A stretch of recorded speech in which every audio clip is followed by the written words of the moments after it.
Ni wewe. Kila mmoja amepewa nafasi yake. Bwana Yesu asifiwe. Kila mmoja amepewa nafasi ya kuweza kusimama kwa kiwango chake anachokijua, ambacho Mungu alimwandalia. Sasa lazima usimame ukiwa wewe, kwa sababu huwezi kusimama kwenye nafasi ya mwingine ukawa wewe. Bwana Yesu asifiwe. Lakini ukawa kwa sura hiyo ambayo Mungu amekupatia, kwa sababu kila mmoja amekupatia sura ya kwake na nafasi yake iko hivyo hivyo. Kama ambavyo unaona leo hapa ndani tupo hapa, hatufanani, na uwezi ukasema huyu ni huyu na huyu ni huyu. Kila mmoja anayo sura yake, kila mmoja anayo namna ya kwake. Kwa hiyo alikadhalika katika nafasi ya kitumishi, Mungu amemtengeneza kila mmoja kwa kiwango ambacho amekusudia kumtengeneza. Bwana Yesu asifiwe. Amempatia nafasi ambayo ataitumia kwa namna ilivyo ya sura yake. Hafanani na mtu mwingine yeyote.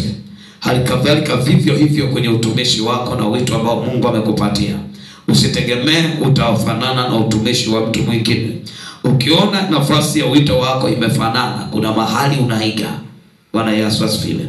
Lakini unaiga ukiwa hauna maono ya kuwa unataka kuwa nani.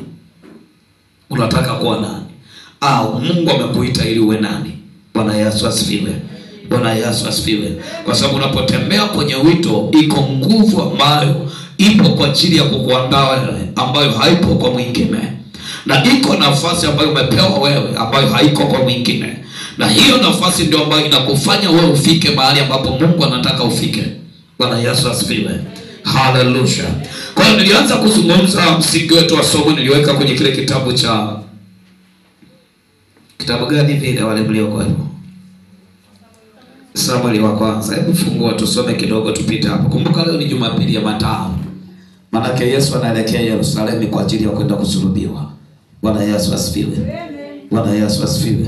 Anaelekea Yerusalemu kwa ajili ya kwenda kusulubiwa, akiwa anajua ya kuwa huko atateswa, huko atapigwa, huko atauawa, lakini anaelekea huko. Bwana Yesu asifiwe. Hallelujah. Hallelujah. Sasa tunapozungumza kwa habari ya mimi ni mimi na wewe ni wewe, tuliona namna ambavyo Daudi alipewa nafasi na baba yake ya kwenda kuwatazama ndugu zake, lakini akapewa chakula ili awapelekee ndugu zake. Alipofika kwenye eneo la vita, maandiko yanasema akaona yule Goliath ametokeza kwa ajili ya kuwatukana Israeli. Bwana Yesu asifiwe. Bwana Yesu asifiwe. Kwa ajili ya kuwatukana Israeli, na Israeli waliogopa. Bwana Yesu asifiwe. Israeli walitetemeka baada ya kumwona Goliath. Maandiko anasema Daudi akasema, huyu ni nani hata yatukane majeshi ya Mungu aliye hai? Kitu ambacho kwa kaka zake hakikuwepo, kitu ambacho kwa mfalme hakikuwepo. Mfalme anaogopa na jeshi lake linaogopa. Bwana Yesu asifiwe. Bwana Yesu asifiwe. Sasa nikasema yako mambo kwenye maisha ambayo yamewashinda waliokutangulia. Utakaposimama kwenye nafasi za kwao yatakusumbua. Utakapotembea kwa kiwango walichotembea wao yatakutesa. Na yako mambo ambayo wameshindwa kwenye familia au wameshindwa ndani ya taifa, ambapo ukisimama kwa namna ya kwao hautaweza kutatua. Kwa nini? Kwa sababu utakuwa ni wao, hautakuwa wewe. Na kwa kuwa utakuwa ni wao, kilichowasumbua wao kitakusumbua na wewe, na kilichowatesa wao kitakutesa na wewe. Kwa nini? Kwa sababu unatembea kwa namna ya kwao. Kwa nini? Kwa sababu unasimama kwa kiwango wanachosimama wao. Bwana Yesu asifiwe. Bwana Yesu asifiwe. Maandiko yanasema Daudi alipoenda kule, alipowakuta ndugu zake, maandiko yanasema akamwachia vile vitu mlinzi, akaenda eneo la vita. Kaka yake alipomwangalia akamwambia, najua hukumu wa moyo wako na kiburi chako, umekuja ili vitazame vita. Bwana Yesu asifiwe. Bwana Yesu asifiwe. Hallelujah. Daudi akamwambia kaka yake, nimekosa nini? Nimekosa nini? Si jambo kubwa hili. Bwana Yesu asifiwe. Kwa hiyo kaka yake alizoea matusi ya Goliath. Kaka yake alizoea hali ile mbaya waliokuwa wanaipitia, lakini ilifika wakati akazoea ile hali ya kumwogopa Goliath. Hakuangalia amekuja vitani au amekuja na vitani. Bwana Yesu asifiwe. Hakuangalia kusudi lake la yeye kuwepo pale. kwa kusimama kwenye kusudi la yeye kuwepo pale, kilichofanyika wakawa wanamuogopa Goliathi, wakasahau ya kuwa wamekuja kupambana ili kuondoa adui zao, wakaingiwa na hofu, wakaingiwa na mashaka. Bwana Yesu asifiwe. Bwana Yesu asifiwe. Haleluya.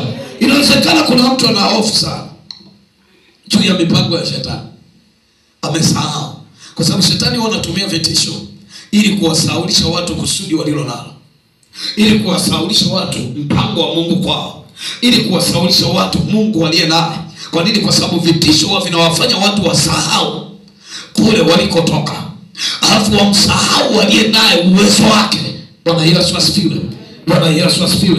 Wakasahau uwezo wa Mungu aliye naye. Maandiko anasema, Daudi akasema, huyu ni nani hata atukane majeshi ya Mungu aliye hai? Moja, walisahau ya kuwa Mungu wao ana nguvu kuliko Goliathi. Wakasahau Mungu wao ana uwezo kuliko maadui zao. Walichokifanya wakawa wanaogopa. Maandiko anasema wakakimbia. Walianza kukimbia kwa sababu ya hofu. Kwa nini hawakusimama kwenye nafasi zao? Kwa nini hawakutembea kwa kiwango ambacho Mungu anataka watembee? Na ndio maana unapotaka kuwa wewe, lazima uondoe hofu, lazima usimame kinyume na yale ambayo ndugu zako waliogopa, na yale ambayo ndugu zako walitetemeka, na yale yaliyowashinda wao. Bwana Yesu asifiwe. Amen. Usiposimama kwa kiwango hicho, hauwezi kuwa wewe, utakuwa wao. Na ndio maana watakuwa wanakuja, wanajua yule tunaenda kuangusha, yule tunaenda kupiga. Kwa nini? Kwa sababu wameona tabia yako ndio tabia ya wale waliowahi kuwaloga, tabia yako ndio tabia ya wale waliowahi kuwalaani, tabia yako ndio tabia ya wale waliowahi kuwatamkia mabaya, wakaogopa. Bwana Yesu asifiwe. Bwana Yesu asifiwe. Haleluya. Kwa hiyo Goliathi alizoea kusogea na kutukana na kuondoka, anatukana anaondoka. Lakini awamu hii akafika kwenda kutukana, akakutana na ambaye hajawahi kumtukana. Bwana Yesu asifiwe. Akakutana na ambaye hajawahi kumsikia. Maandiko anasema, Daudi akauliza, atafanyiwa nini mtu huyu atakayemuua mtu huyu? Bwana Yesu asifiwe. Haleluya. Wakati kaka yake anamkemea, kwa najua ugumu wa moyo wako. Ndio maana nilisema unapotaka kuwa wewe, usikubali kuendeshwa na maneno ya watu wengine. Usikubali kuendeshwa na mtazamo wa watu wengine. Kwa nini? Kwa sababu mtazamo wao ndio utakufanya uwe wao. Mtazamo wao ndio utakufanya utembee kwenye namna ya kwao. Wao wanatishwa na Goliathi, wao wanaenda kumtisha Daudi. Bwana Yesu asifiwe. Kwa hiyo hofu yao ile ile wanaigeuza, badala ya wao wakati wanamuogopa Goliathi, wanatengeneza utisho Daudi waogope wao. Bwana Yesu asifiwe. Bwana Yesu asifiwe. Haleluya. Kwa nini? Kwa sababu wanataka awe kama walivyo wao. Kwa kuwa wao wanamuogopa Goliathi, wao wamesimama kama Goliathi wa Daudi, ili kumzuia asisimame kwenye nafasi yake, ili kumzuia asitende anachotakiwa kutenda, ili kumzuia asiseme anachotakiwa kusema. Maandiko anasema Daudi alipoona vile, akamgeukia mtu mwingine. Nilisema lazima ujifunze kuto kuyafuatilia mabaya, fuatilia mazuri yaliyoko kwenye moyo wako. Amen. Usifuatilie mabaya waliokutendea, usifuatilie mabaya wanayokunenea. Hautakuwa wewe, utakuwa wao. Kwa nini? Kwa maneno yao utakasirika kama walivyokasirika wao. Kwa maneno yao wanayokutamkia utajikuta umesema vibaya kama ambavyo wanasema vibaya wao. Kwa maneno yao wakikutamkia utajikuta umekuwa mwoga kama walivyooga wao. Kwa hiyo hali ile ile walionayo wao, unaweza ukajikuta unaibeba kwa matendo yao, unaweza ukajikuta unaibeba kwa maneno yao, unaweza ukajikuta unaibeba kwa masengenyo yao. Yesu asifiwe. Amen. Haleluya. Amen. Adui anachokifanya, anamgeuza mtu kwa maneno. Oh yes. Na ndio maana yuko tayari aje kukanyanga ili ukwazike. Ndio. Ili na wewe uwe kwenye ole. Kwa sababu Biblia inasema ole wake anayekwaza na ole wake anayekwazika. Maana yake ili wote mkae kwenye ole, anakuja na kukanyanga. Bwana Yesu asifiwe. Amen. Akisha kukanyanga, ukianza kuwaza vibaya, ukimchukia, manake yeye amechukiwa na wewe umechukiwa. Kwa hiyo mnakuwa vijana mtanano anasema ngoma ndio. Bwana Yesu asifiwe. Amen. Bwana Yesu asifiwe. Amen. Kwa hiyo unafanana na yeye alivyo, lakini kusudi lako alikuwa hivyo. Lakini kuna mtu alikuwa anakuja na ubaya wake. Ule ubaya wake ili kugeuze na wewe mbaya. Ule uovu wake ili kugeuze na wewe mwovu. Anakuja kwa ule uovu. Bwana Yesu asifiwe. Amen. Bwana Yesu asifiwe. Haji kwa mazuri, anakuja kwa ule ubaya. Ili na wewe ugeuke kuwa mbaya. Ndio maana kuna watu wamebadilishwa kwa mitazamo ya watu wengine. Kuna watu wamegeuzwa kwa utendaji wa watu wengine. Ili wawe wao. Bwana Yesu asifiwe. Wasiwe wenyewe. Amen. Na ndicho ambacho adui anakifanya. Na ndio maana kuna watu walikuwa wema, wamejikuta wameanza kuwa na tabia mbaya. Kwa nini? Kwa sababu kuna mtu aliwatendea tabia mbaya. Bwana Yesu asifiwe. Hallelujah. Huko duniani wanasema umemwaga mboga mimi namwaga ugali. Bwana Yesu asifiwe. Ukisema umemwaga mboga mimi namwaga ugali, wote mnaingia jana. Bwana Yesu asifiwe. Wote mnapotea. Kwa nini? Kosa lile alilofanya yeye na wewe ndio unafanya hilo hilo. Hauwezi kuwa wewe. Maana utakuwa yeye. Kwa nini? Kwa sababu kilichoko kwake ndio kilichopo kwako. Bwana Yesu asifiwe. Sema kwa jina la Yesu. Ninakataa. Ninakataa matendo yao na maneno yao yasinigeuze, yasinibadilishe, kutoka kwenye mawazo yangu, kutoka kwenye msimamo wangu, kutoka kwenye ufahamu wangu, kutoka kwenye ufahamu wangu, kwa jina la Yesu, kwa jina la Yesu, kwa jina la Yesu, kwa jina la Yesu, kwa jina la Yesu, damu ya Yesu, damu ya Yesu, jina la Yesu, kwa jina la Yesu, damu ya Yesu, damu ya Yesu, ninakataa kuwa sehemu ya maisha yao, waliojaa uovu, waliojaa laana, waliojaa uharibifu, waliojaa mawazo mabaya. Ninakataa kuwa sehemu ya maisha yao, kuwa sehemu ya mpango wao, kuwa sehemu ya tabia yao, kuwa sehemu ya mtazamo wao, kuwa sehemu ya fikra zao, kuwa sehemu ya mawazo yao. Ninakataa mchana wa leo, ninajitenga na makusudio yao, na maneno yao, na maovu yao, na hila yao.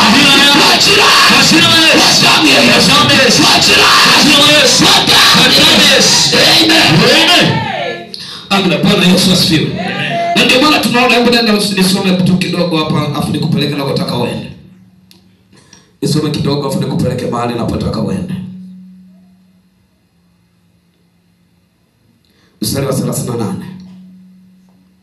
Maandiko yanasema, ndipo Sauli akamvika Daudi mavazi yake ya vita, akamtia chapeo ya shaba kichwani.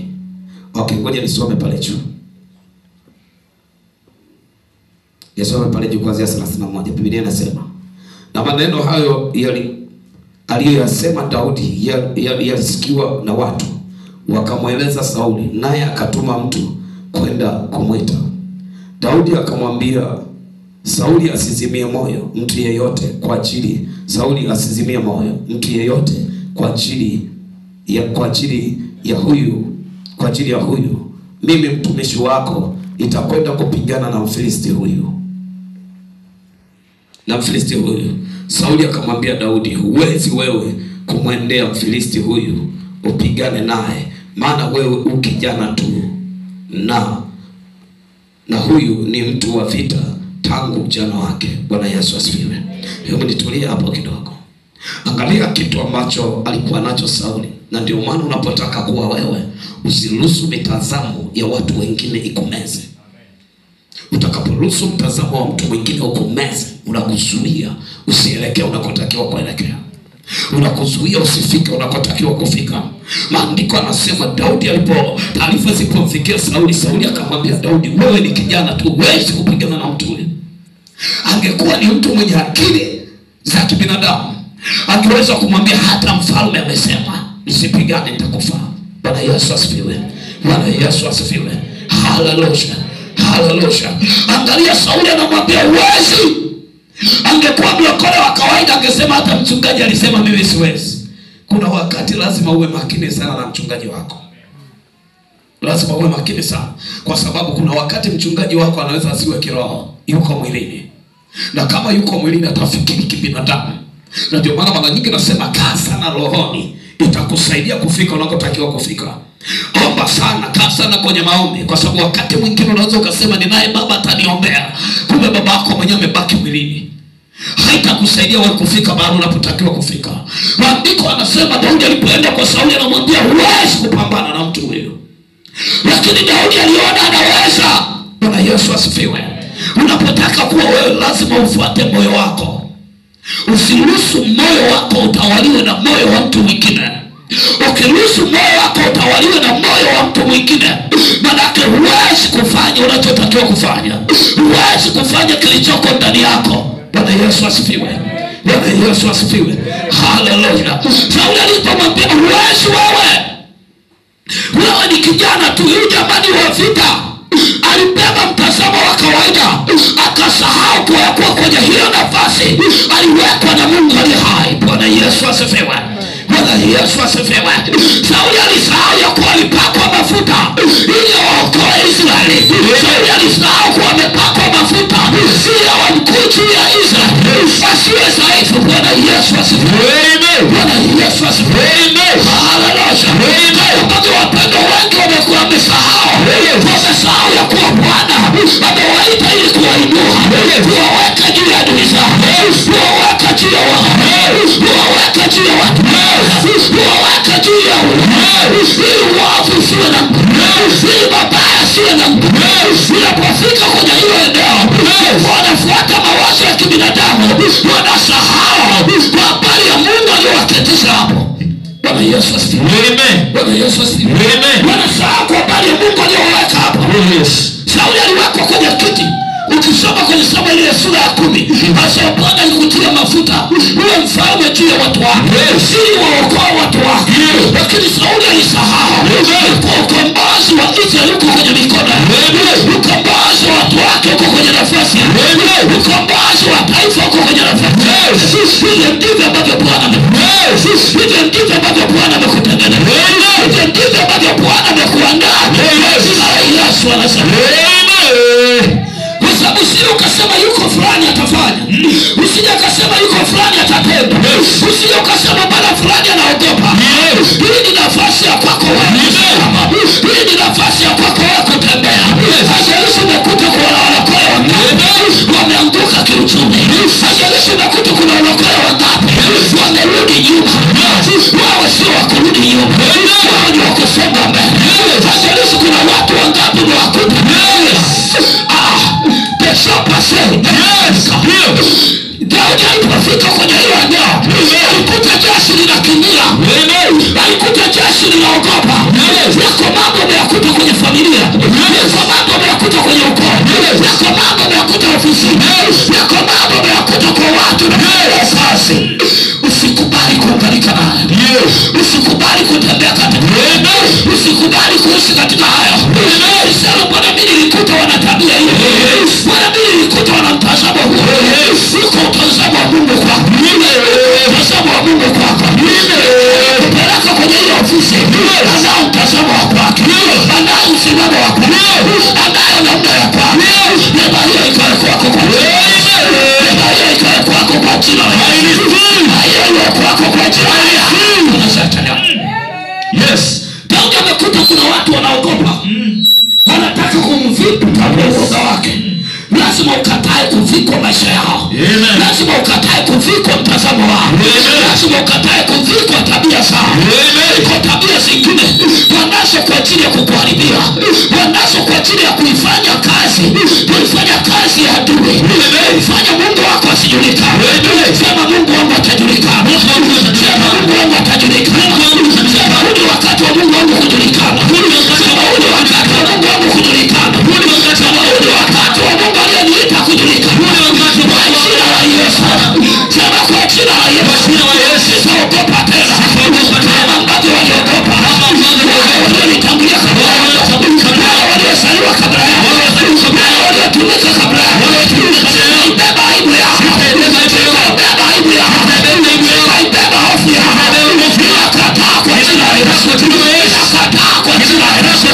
Hofu yangu itakuwa yangu. Hofu yangu itakuwa yangu. Nakataa kwa jina la Yesu. Nakataa kwa jina la Yesu.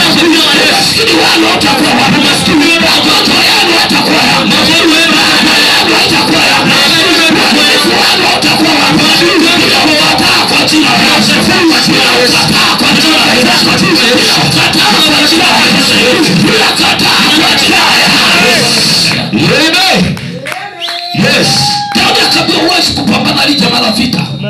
Haijalishi kuna mtu anajulikana.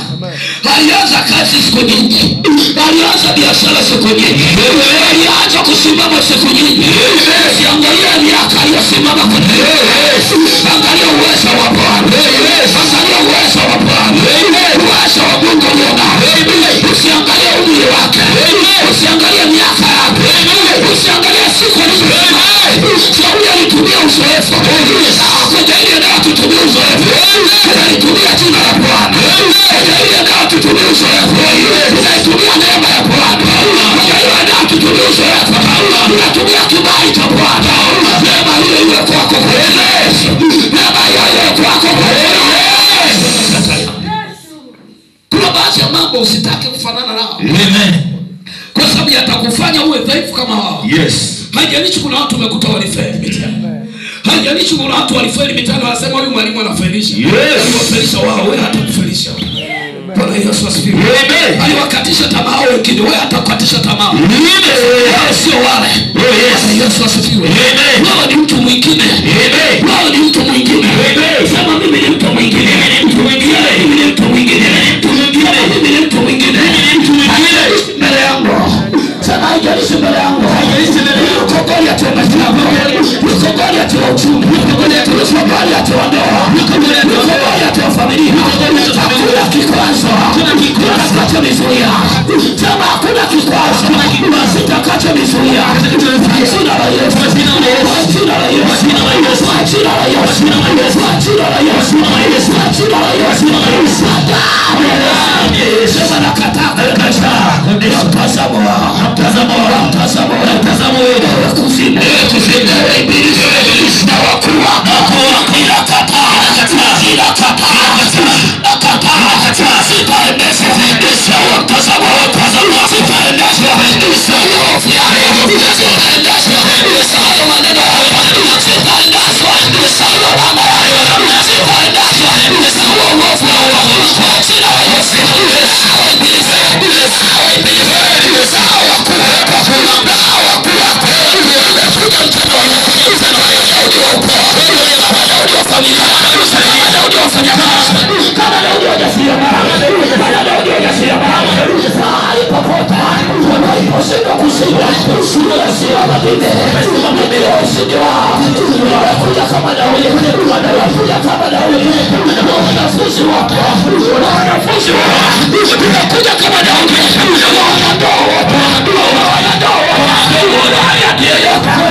na wakua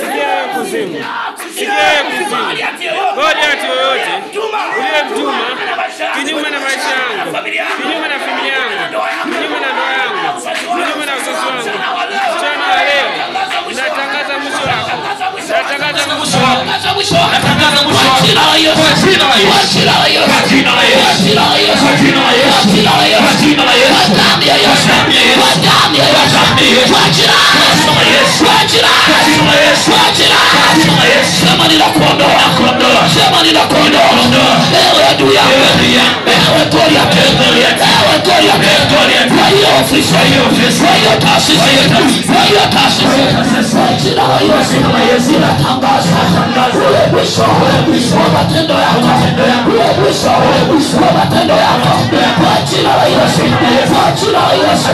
Maana sitafanana na hao uliowatesa, hao uliowanyamazisha. Sitanyamaza, sitafanana nao. Sitafanana nao. Hao ndio watumishi. Hao ndio watumishi. Kwa jina la Yesu. Kwa jina la Yesu. Mimi ni Daudi wa sasa. Yeye ukombozi. Yeye ukombozi. Ukombozi wa ndoa. Ukombozi wa wafanyakazi. Ukombozi wa jasiriamali. Ukombozi wa ndoa. Ukombozi wa vijana. Ukombozi wa kina baba. Ukombozi wa kina mama. Ukombozi wa ndoa. Kwa jina la Yesu. Kwa jina la Yesu. Kwa jina la Yesu.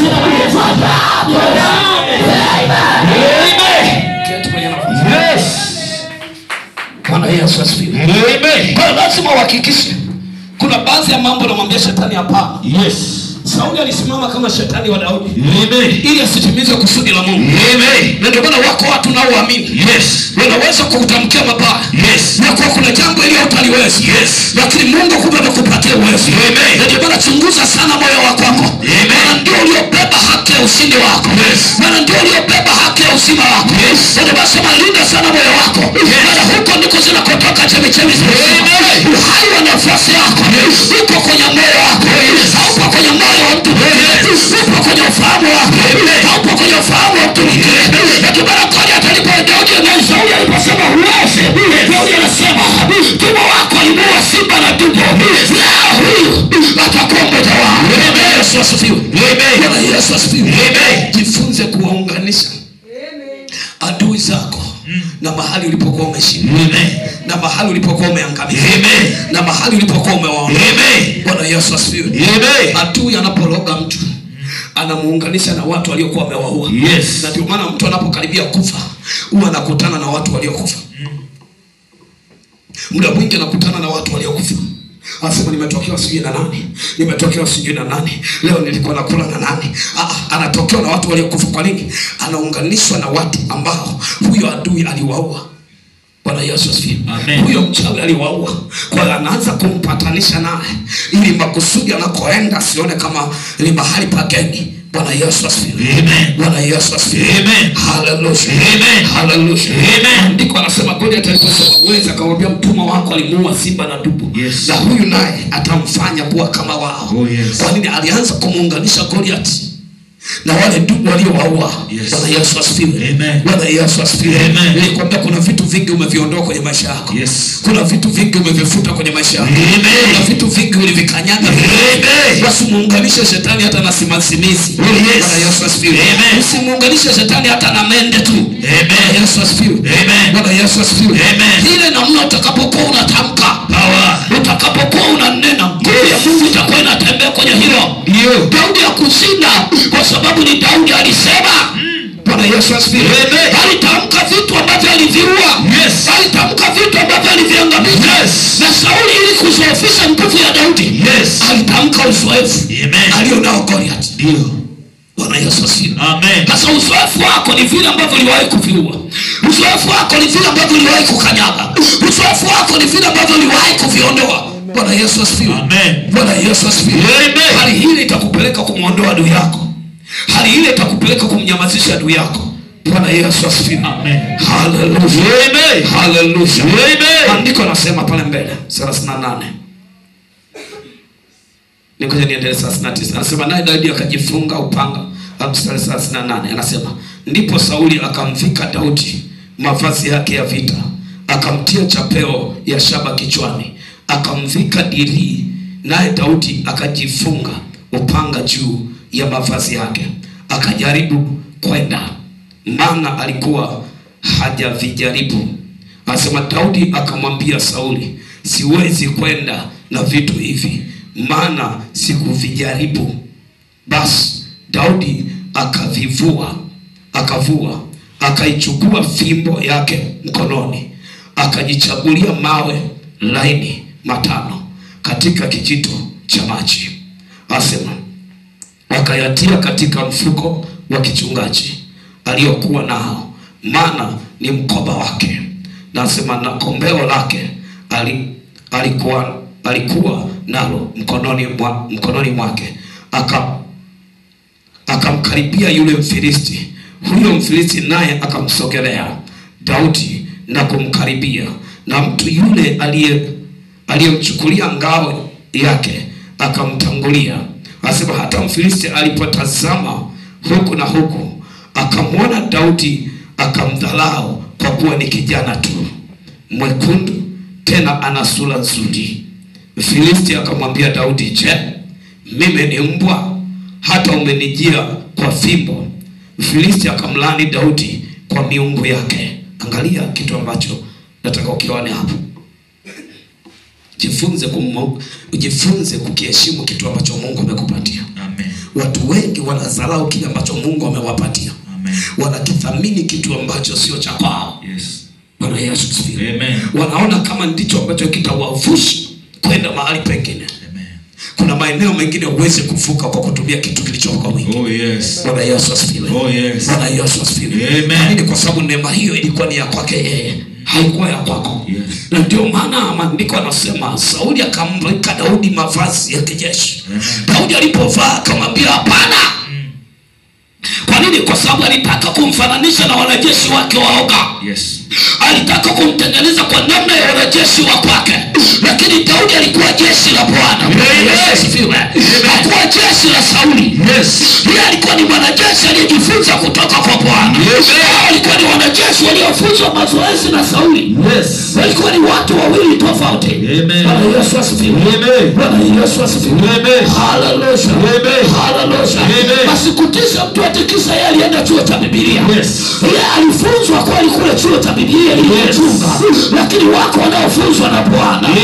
Wasije akakutisha mtu. Bwana anaposimama kwenye maisha ya kwako, yeye ndio mwalimu wako. Yeye ndio kiongozi wako. Yeye ndio mkuu wako. Yesu asifiwe. Bwana Yesu asifiwe. Hallelujah. Maandiko yanasema akapewa mavazi ya wanajeshi. Lakini yeye hakuwa jeshi la Sauli. Alipopewa akajaribu akasema siwezi kwenda. Akakataa. Bwana Yesu asifiwe. Amen. Bwana Yesu asifiwe. Kule juu ametumia uzoefu. Anamwambia uwezi kwa sababu jamani wa vita. Maana amezoea mazoezi ya vita. Anamwangalia Daudi ametoka kuchunga mbuzi. Hana mazoezi ya kivita. Lakini anampatia silaha Daudi akazikataa zile silaha zake. Bwana Yesu asifiwe. Zilizoshindwa kumsaidia yeye anampatia Daudi. Na ndio maana wakati mwingine jifunze kusikiliza ushauri kwa mtu aliyeshinda. Usisikilize ushauri wa mtu aliyeshindwa. Amen. Usichukue ushauri wa mtu aliyeshindwa ukitegemea wewe utashinda. Amen. Hauwezi kushinda. Na ndio maana Sauli alimpatia ushauri Daudi wa kuvaa mavazi ya kijeshi. Lakini kumpatia silaha ambazo hazijamsaidia yeye. Hazijampatia ukombozi yeye. Ili kumpatia Daudi. Daudi akasema siwezi kwenda na hivi. Bwana Yesu asifiwe. Bwana Yesu asifiwe. Adui yako hafi kwa silaha zinazojulikana na wengi. Adui yako anakufa kwa silaha zisizojulikana na wengi.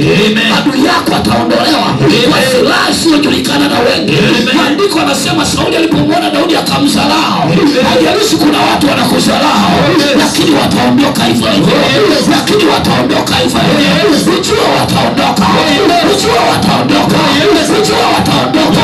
Hii ni neema yako kwa jina la Yesu. Huo ni uwezo wako kwa jina la Yesu. Hiyo ni roho ya Bwana kwako kwa jina la Yesu. Anasema wewe ni kijana tu. Lakini na Sauli naye anakaona kijana kekundu. Kanakuja. Amezoea kupigana na watu waliokomaa kivita. Amezoea kupigana na watu wenye majeraha. Amezoea kupigana na watu waliokomaa kimazoezi. Haijalishi una mazoezi. Haijalishi hujawahi kusimama mahali popote. Ujue Mungu aliye naye ana nguvu za kufanya. Ana nguvu za kutenda. Zaidi waliokutangulia. Zaidi waliowahi kusimama hapo. Zaidi waliowahi kufanya hilo unalofanya. Zaidi waliowahi kutenda hilo unalotenda. Bwana kuinua zaidi yao. Bwana kuinua zaidi yao. Bwana kuinua zaidi yao. Kwa jina la Yesu. Kwa sababu unapoingia mwaka mwingine wa kiroho. Unapoanza mwaka mwingine wa kiroho. Lazima uwe mtu mwenye nafasi unayojitegemea. Usiangalia nafasi ya mwingine. Usiangalia mahusiano na wengine. Unaangalia mahusiano yako na Bwana. Unaangalia utendaji wako na Bwana. Ndio maana Daudi akasema, "Ameyatukana majeshi ya Mungu aliye hai." Alisimama kwenye hilo eneo na kuangalia majeshi ya Sauli. Hakujua kuwa ni majeshi ya Sauli. Alijua hili ni jeshi la Bwana. Kanisa wao ni jeshi la Bwana. Kanisa wao ni jeshi la Bwana.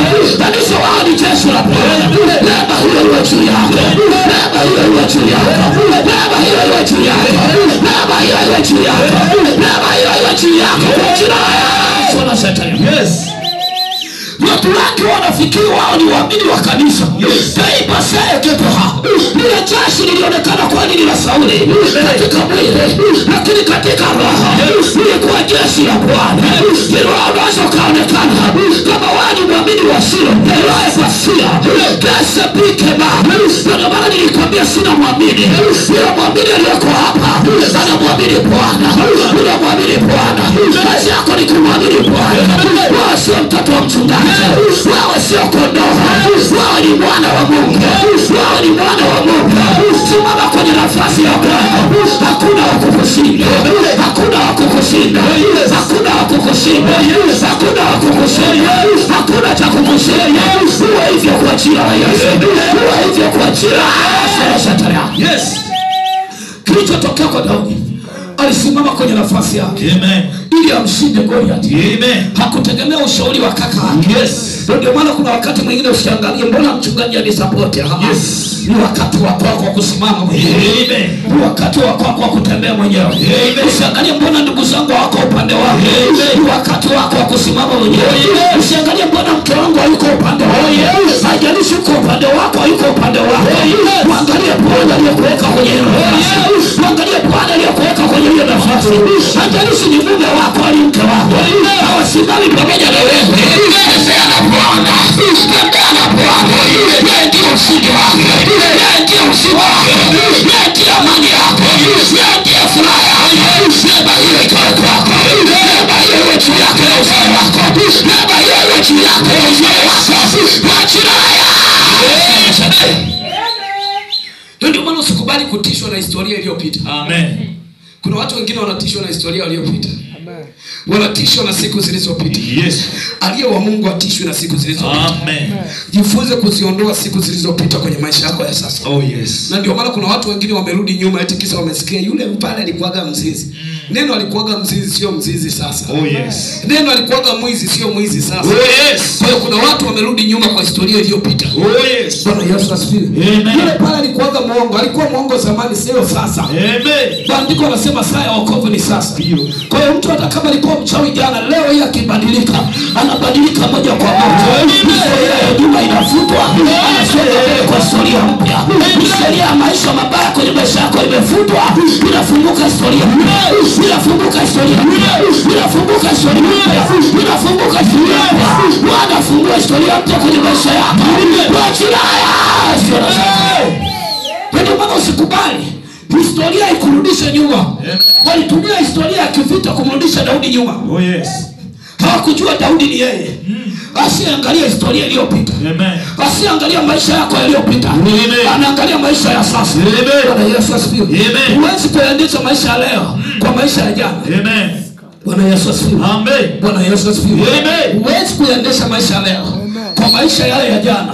Unaendesha maisha ya leo kwa maono ya sasa. Yes. Bwana Yesu asifiwe. Amen. Maisha ya jana ilitengeneza leo. Yes. Lakini leo yako inaendeshwa kwa sasa. Yes. Bwana Yesu asifiwe. Amen. Bwana Yesu asifiwe. Amen. Unachokutana nacho sasa ndicho unachotakiwa kusimama nacho. Amen. Usitumie cha jana, mbona shangazi alisema, mbona mjomba alisema, watakuacha hapo hapo. Amen. Bwana Yesu asifiwe. Hallelujah. Amen. Hallelujah. Amen. Maandiko yanasema Sauli akamlaani Daudi kwa jina la miungu yake. Lakini pia Daudi alikuja na fimbo ambao hawajawahi kuiona vitani. Yes. Bwana Yesu asifiwe. Amen. Bwana Yesu asifiwe. Amen. Hallelujah. Amen. Lazima uwe na tabia ambazo wengine hawana. Amen. Bwana Yesu asifiwe. Amen. Lazima uwe na vitu ambavyo wengine hawana. Oh yes. Ambavyo hawavitumii wengine, wewe vitumie. Na ndio maana ushindi wako uko hapo. Bwana Yesu asifiwe. Usiangalie mbona sehemu fulani hawatumii kitu fulani. Mbona sehemu fulani hawafanyi kitu fulani. Kile ambacho Roho wa Mungu atakuongoza wewe tumie. Na ndio maana kwenye hii dunia kwenye hii huduma tukuzui. Roho wa Mungu akikufunulia kutumia maji wewe tumia. Akikufunulia kutumia mafuta wewe tumia. Akikufunulia kutumia udongo wewe tumia. Akikufunulia kutumia mti wewe tumia. Bwana Yesu asifiwe. Ili mradi Roho wa Mungu amesema na wewe. Hatumwekei mipaka. Bwana Yesu asifiwe. Bwana Yesu asifiwe. Mungu aseme chochote anachotaka kusema. Mungu afanye chochote kwa njia yake anayotaka kufanya. Hata kuwekea mipaka kwenye hiyo huduma. Bwana Yesu asifiwe. Bwana Yesu asifiwe. Kwa usije na historia ya nyuma ukaileta leo, kwa sababu Mungu ana vitu vipya kila inapoitwa leo. Mungu anasema jambo jipya kila inapoitwa leo. Mungu analeta ufunuo mpya kila inapoitwa leo.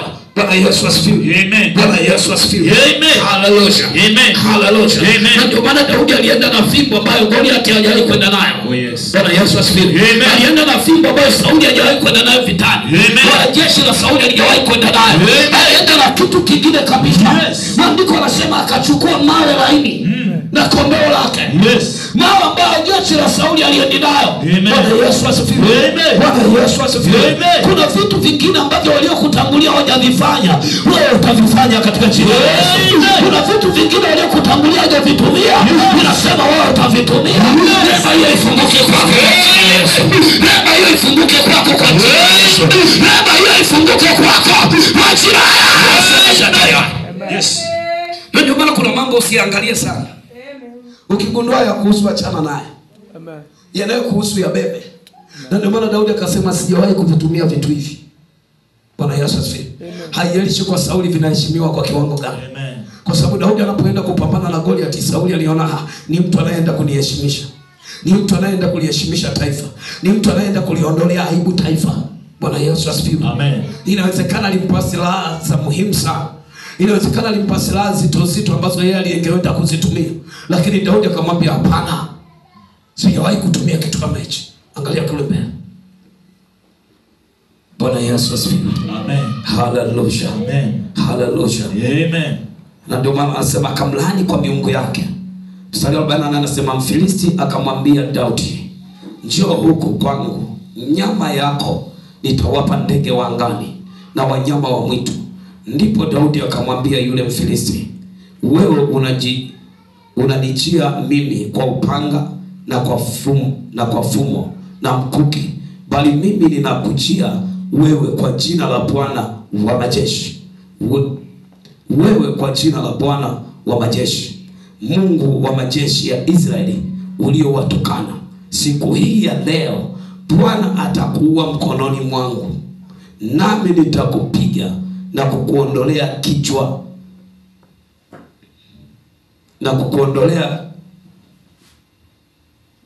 kichwa chako. Nami leo nitawapa ndege wa angani na wanyama wa nchi, mizoga ya majeshi ya Wafilisti, ili kwamba dunia nzima wajue ya kuwa yupo Mungu katika Israeli. Bwana Yesu asifiwe. Amen. Unapotaka kuwa wewe lazima umuinue Mungu wako. Bwana Yesu asifiwe. Amen. Muinue Mungu wako kwenye kila eneo. Amen. Muinue Mungu wako kwenye kila nafasi. Amen. Bwana Yesu asifiwe. Amen. Mungu atakutumia kama wewe. Yes. Hata kutumia kama wale. Amen. Bwana Yesu asifiwe. Amen. Mungu atakutumia kwenye nafasi yako ukiwa wewe. Amen. Hata kutumia kwenye nafasi yako ukiwa wale. Amen. Bwana Yesu asifiwe. Amen. Bwana Yesu asifiwe. Amen. Maandiko yanasema akamlaani Daudi kwa miungu yake. Amen. Daudi akamwambia, "Okay, unanijia kwa panga na kwa fumo na kwa mkuki na kwa upanga. Ninakujia kwa jina la Bwana wa majeshi." Kitu ambacho hawajawahi kuona mtu anakuja na jina kupambana na wewe uliyebeba silaha. Kupambana na wewe uliyebeba upanga. Kupambana na wewe uliyebeba mkuki. Bwana Yesu asifiwe. Amen. Kina anachotumia kama silaha yake ni jina la Bwana.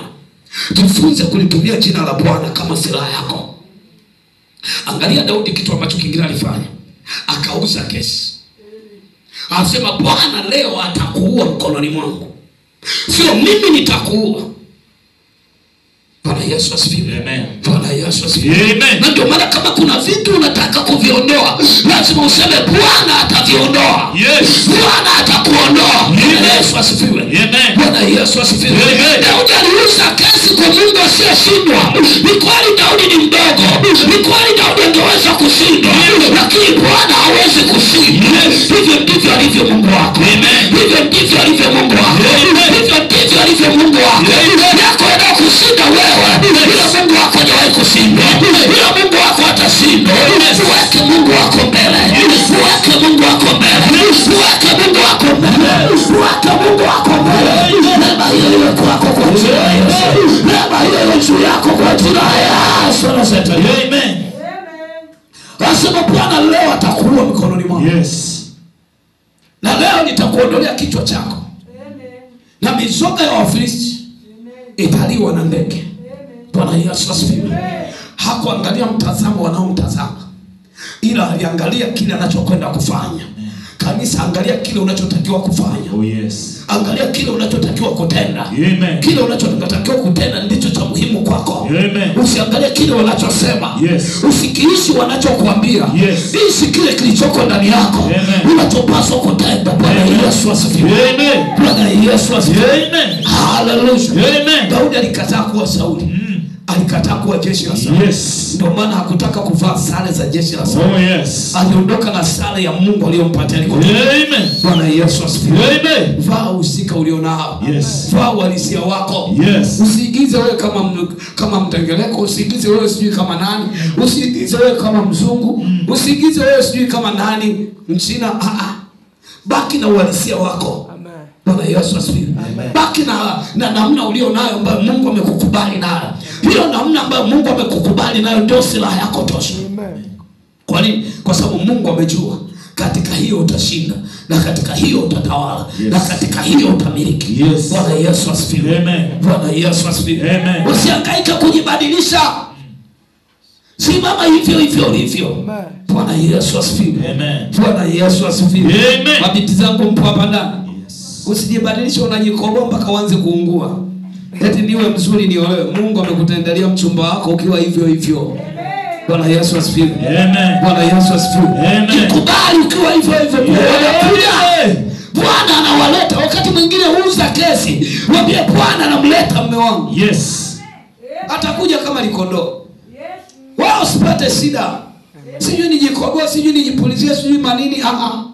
Utajipulizia hadi perfume za maiti. Kuna perfume zingine zimetoka kuzimu. Bwana Yesu asifiwe. Hata kama unanuka kikwapa, jikubali hivyo hivyo. Bwana Yesu asifiwe. Oh Jesus.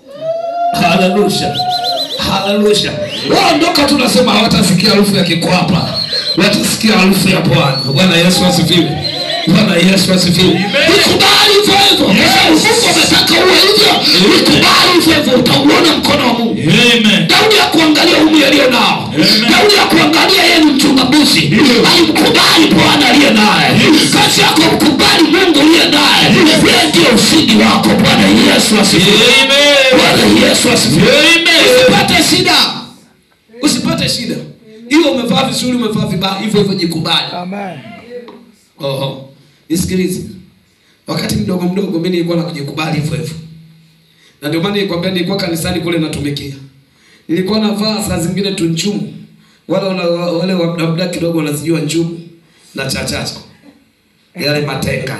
Amen. Bwana Yesu asifiwe. Kwa nilikuwa naenda kutumikia nikiwa hivyo hivyo, nimejikubali. Bwana Yesu asifiwe. Nimejikubali hivyo hivyo. Na nilikuwa nakubalika. Bwana Yesu asifiwe. Niko hivyo ninatumikia kanisani kwangu, niko na tunchumutu wangu, tumetoboka saa zingine, lakini wakati mwingine nimeweka viraka huko chini, nimevishona, lakini naenda nimejikubali. Kuna watu wamevaa suti, lakini mimi najikubali hivyo hivyo. Yes. Bwana Yesu asifiwe. Amen. Haijalishi wao nikubali, ila aliyeniweka hapo kwa kuwa amenikubali, sikuangalia wewe. Bwana Yesu asifiwe. Amen. Bwana Yesu asifiwe. Amen. Hallelujah. Amen. Hallelujah. Amen. Kwa nini? Kwa sababu kule kwenye kutumikia tuendi na hata kama nimevaa shati kangu kamepauka, ninaenda hivyo hivyo. Kamepauka kajanyoshwa, kamekujana nilikuwa naenda hivyo hivyo. Nikifika kule navaa la kitumishi, naenda kutumikia. Bwana Yesu asifiwe. Kwa nini? Kwa sababu kule kwa watu siendi na vazi la kwangu. Yes. Kule kwenye kutumika kuna vazi jingine ambalo linapewa. Amen. Na ndio maana kwenye wito kuna vazi jipya ambalo tunapewa. Ambalo halitokani na ukoo, halitokani na familia, halitokani na nyumba uliyotoka. Bwana Yesu asifiwe. Liko vazi linalotoka kwa Bwana. Bwana atakapokuvika, unakuwa kuna kasoro. Kasoro zako zinafunikwa. Kasoro zako zinafichwa. Kasoro zako zinafichwa. Bwana kufichia aibu yako. Bwana kufichia aibu yako. Bwana ifiche aibu yako. Usionekane kwa njia haya. Yes. Ndio maana nilikuwa najikubali. Kwa sababu hawataniona na mpauko wangu. Wataona mpauko unaotoka kwa Bwana. Wataiona vazi linalotoka kwa Bwana. Wataona ngao unaotoka kwa Bwana. Bwana Yesu asifiwe. Ukitoka unajiuliza hivi ndio ulikuwa wewe. Naambia ndio hivyo hivyo. Bwana Yesu asifiwe. Bwana Yesu asifiwe. Haleluya. Wanaweza kuangalia kasati kangu kaliko kunjana, lakini ipo kwa kule nilivaa vazi la Bwana. Bwana Yesu asifiwe. Bwana Yesu asifiwe. Haleluya. Lakini Mungu anapokuita huendi na sura ya kwako. Hauendi na mtazamo wa kwako. Hauendi na akili za kwako. Hauendi na maono ya kwako. Unaenda kwa maono ya kwako. Unaenda kwa fikra za kwako. Hauendi kwa elimu ya kwako. Hiyo ndio itafuta darasani kwa ya kwako. Unaingia na elimu ya Bwana. Unaingia na elimu ya Bwana. Unaondoa mapepo. Unaondoa magonjwa. Unaondoa masigara. Unaondoa haya. Bwana Yesu asifiwe. Unaweza kuwa umesoma ukabaki kwenye wana. Unaweza kuwa umesoma ukabaki na mapepo. Unaweza kuwa umesoma ukabaki na magonjwa. Iko elimu ya mbinguni. Inaondoa laana. Inaondoa magonjwa. Inaondoa masigara. Inafuta aibu. Bwana ifuta aibu yako. Bwana ifuta aibu yako. Bwana ifuta aibu yako. Bwana ifuta aibu ya familia yako. Kwa jina la Daudi alibeba ukombozi wa Israeli. Japo hawakumheshimu. Usiangalie kwa nini hawakuheshimu. Angalia kile ambacho Mungu anakwenda kufanya. Usiangalie, na ndio maana ukitaka kumtumikia Mungu afanye kazi na wewe, usiwe na hasira waliokusemea vibaya. Usiwachukie waliokutamkia mabaya. Wewe geukia pembeni, songa mbele. Wewe geukia pembeni, fanya unachotakiwa kufanya. Bwana Yesu asifiwe. Haleluya. Goliath alimlani Daudi kwa jina la miungu yake. Na Daudi akamwambia, ninakujia kwa jina la Bwana wa majeshi. Maana yake hujawahi kuona jina likipigana. Goliath wakati huo aliona jina likipambana. Jina la Bwana. Bwana Yesu asifiwe. Amen. Haleluya. Amen. Haleluya. Amen. Haleluya. Kwa hiyo kifo cha Goliath kilitokana na nafasi ya Daudi. Hakikutokana na nafasi ya jeshi. Hakikutokana na nafasi ya Sauli. Nafasi yako Bwana amekuita ili kuua mambo yaliyoshindikana kwenye ukoo. Mambo yaliyoshindikana kwenye familia. Mambo yaliyoshindikana kwa wafanyakazi. Mambo yaliyoshindikana kwa wafanyabiashara. Hautaenda na sura za hao waliokuwepo hapo. Utakwenda na sura ya Bwana. Utakwenda na sura ya Bwana. Bwana akupatie sura mpya. Bwana akupatie roho mpya. Bwana akupatie sura mpya kwa jina la Yesu wa Nazareti. Amen. Bwana Yesu asifiwe. Fungua Biblia yako kitabu cha Mwanzo sura ya 4. Mwanzo sura ya 4. Bazia ndani yako. Huwezi kuwa wewe kama unafanya wanachofanya wengine. Bwana Yesu asifiwe.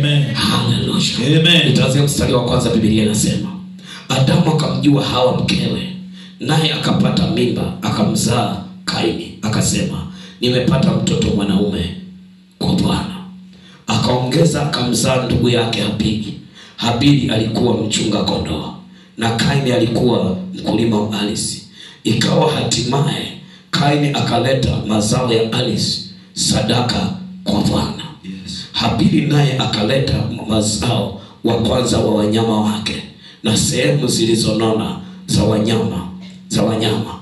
Bwana akamtakabali Habili na sadaka yake, bali Kaini hakumtakabali wala sadaka yake. Kaini akaghadhibika sana, uso wake ukakunjamana. Bwana Yesu asifiwe. Bwana Yesu asifiwe. Nisikilize, watu wanaotenda vibaya wamejifunza kuwachukia wanaofanya vizuri. Bwana Yesu asifiwe. Na hii ipo hata kwa watumishi au wachungaji. Wakiona mchungaji fulani anafanya vizuri, wanamchukia. Wanaanza kumuita Freemason, wanaanza kumuita tapeli, wanaanza kumuita majina yote wanayoweza kumuita. Bwana Yesu asifiwe. Maandiko yanasema hapa, Adamu na Hawa walipopata mtoto wa kwanza wakasema, tumepata mtoto kwa Bwana. Maandiko yanasema hawa watoto, mmoja alikuwa mkulima, mmoja ni mfugaji. Maandiko yanasema Kaini akapeleka sadaka. Angalia, kaka mtu ametangulia.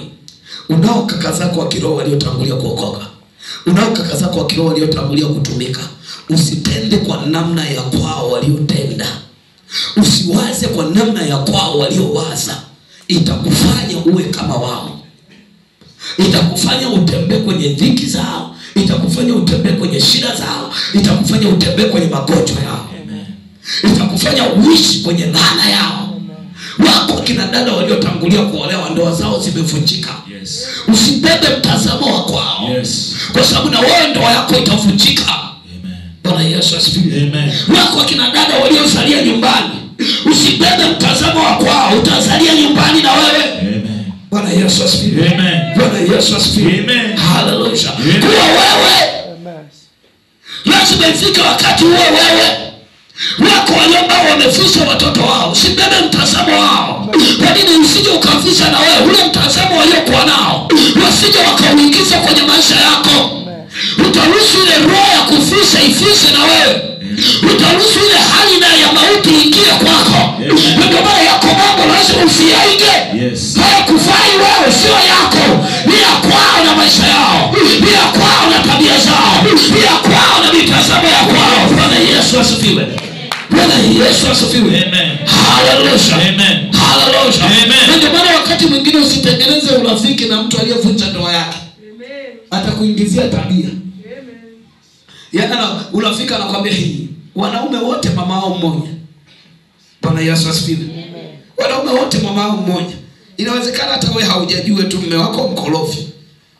Siku utakayojua kama nilivyojua mwanzo, unajua hata mwanzo nilikuwa namwamini, anaanza kukutengenezea mashaka. Bwana Yesu asifiwe. Amen. Bwana Yesu asifiwe. Amen. Hallelujah. Amen. Wanaume sio mama wao mmoja.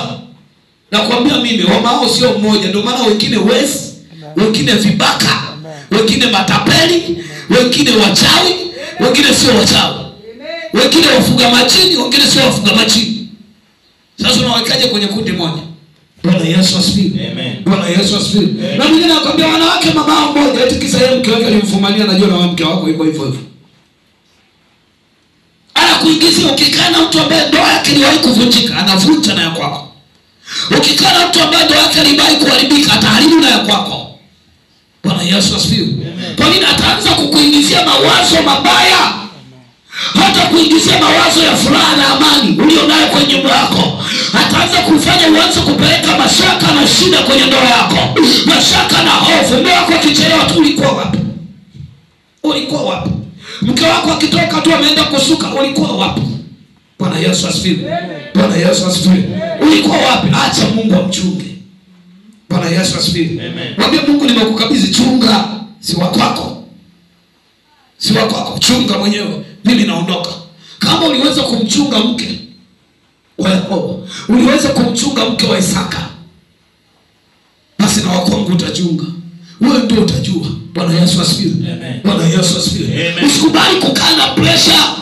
Usikubali kubeba mawazo ya dunia ya kumeza wewe. Utachelewa kufuatilia ubaya.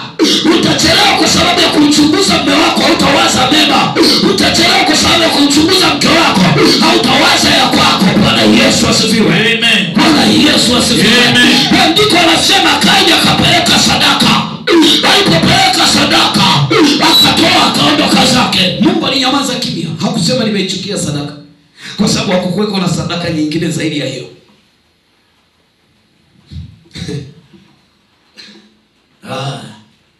Ukiona mwanaume anasema mke wake mbaya, ujue kuna mtu amemuona huko nje.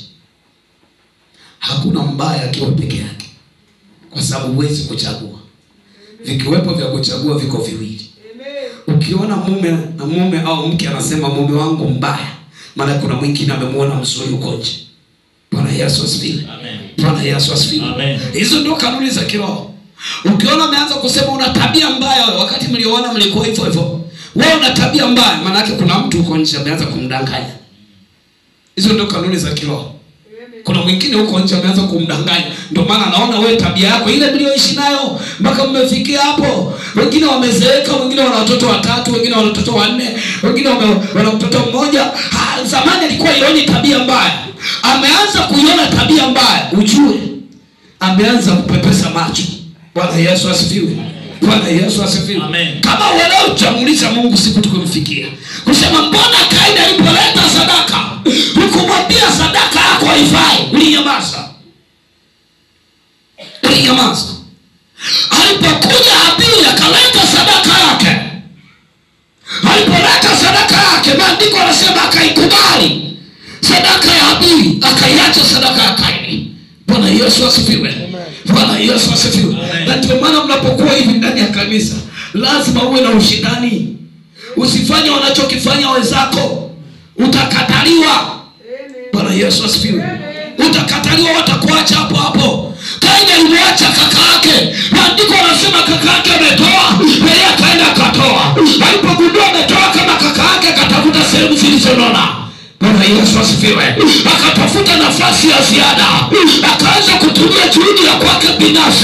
akaondokana na sheria, akaondokana na utaratibu, akaondokana na kawaida, akafanya kwa kiwango kisicho cha kawaida, na Mungu na akamtokea kwa kiwango kingine. Bwana Yesu asifiwe. Bwana Yesu asifiwe. Haleluya. Akawa yeye asiwe kakake. Maandiko yanaposema na sehemu, maana yake alianza kutoa sehemu ya kwanza inayofanana na kaka yake. Sheria zikafungana. Alipoangalia akasema akaongezea na sehemu zilizonona. Hizi za kwanza zilikuwa za kawaida, akaongezea sehemu zilizonona. Maandiko yanasema Bwana akamtakabali Habili, akamwacha kakake. Maana nini? Kwa sababu Habili hakuwa kaka yake na kaka yake hakuwa Habili. Bwana Yesu asifiwe. Ndio wewe nikwambia yako maisha waliokutangulia, waachie maisha yao, beba maisha yako, waachie mitazamo yao, beba mtazamo wa Bwana. Utakusaidia, utakusaidia kufika unapotakiwa kufika, utakusaidia kupata kibali kwa kiwango kisicho cha kawaida. Yesu asifiwe. Amen. Bwana Yesu asifiwe. Amen. Habili hakujifunza kwa kaka yake kutoa. Alijifunza kwenye moyo wake. Bwana Yesu asifiwe. Amen. Bwana Yesu asifiwe. Amen. Usiwasaidie watu kwa kiwango ulichoona mwingine anawasaidia.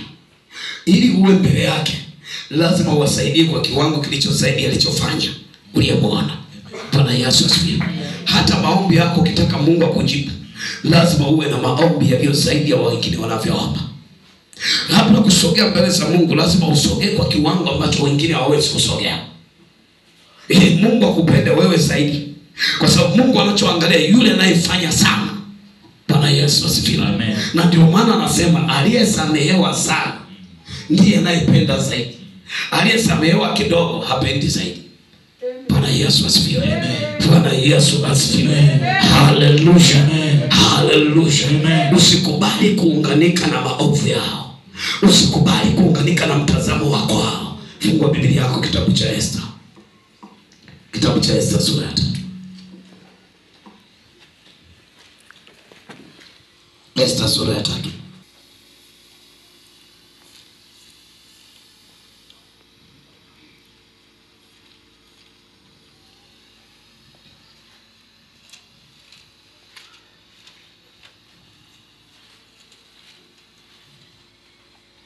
Esther sura ya 3.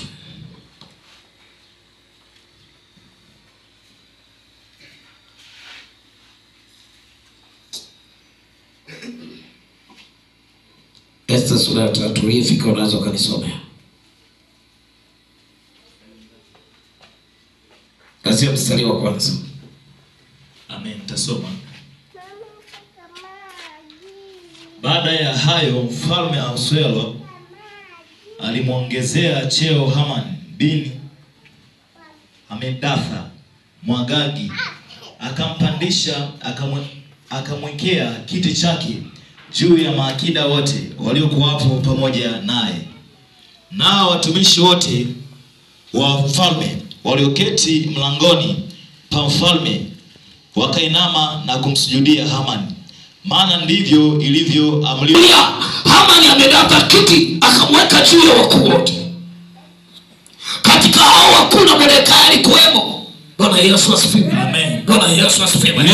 Bwana alimpatia cheo ili aweze kutawala. Alimwongezea nguvu ya kumiliki. Maandiko yanasema alipomwongezea cheo, akaamuru watu wote Haman amedata wanapopita wao wanainama. Amen. Bwana Yesu asifiwe. Amen. Bwana Yesu asifiwe. Amen. Hallelujah. Amen. Hallelujah. Amen. Maandiko yanasema watu wote wakawa wanainama. Yes. Walipoangalia upande wa pili wakaona kuna kajamaa fulani akainami. Yes. Bwana Yesu asifiwe. Amen. Hallelujah. Amen. Wakagundua kuna jamaa mmoja ainami. Wakamwambia Bwana waihalifu amri ya mfalme. Yes. Bwana Yesu asifiwe. Amen. Maandiko yanasema akawaambia yeye ni Myahudi.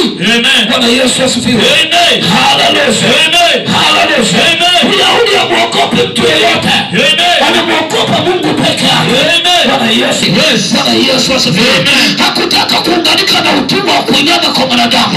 Hakutaka kuwa zaidi ya mateso. Wao ni zaidi ya majini. Wao ni zaidi ya majini. Wao ni zaidi ya wawazi. Wao ni zaidi ya mapoza. Lema hiyo iwe kwako kwa jina. Lema hiyo iwe kwako kwa jina. Maandiko yanasema sawa. Wakati wengine wanatetemeka wanapopita, yeye hakutetemeka. Sema sitatetemeka mbele ya kifo.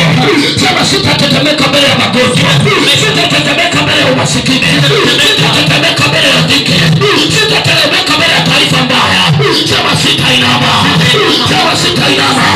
Kwa ajili ya dhiki, kwa ajili ya shida, kwa ajili ya magonjwa, kwa ajili ya umasikini, kwa ajili ya umasikini, kwa ajili ya yepewa cheo, kwa ajili ya mwenye cheo, kwa ajili ya mwenye cheo, aliyejaa uovu, aliyejaa mabaya, sitainama mbele yako, sitainama mbele yako.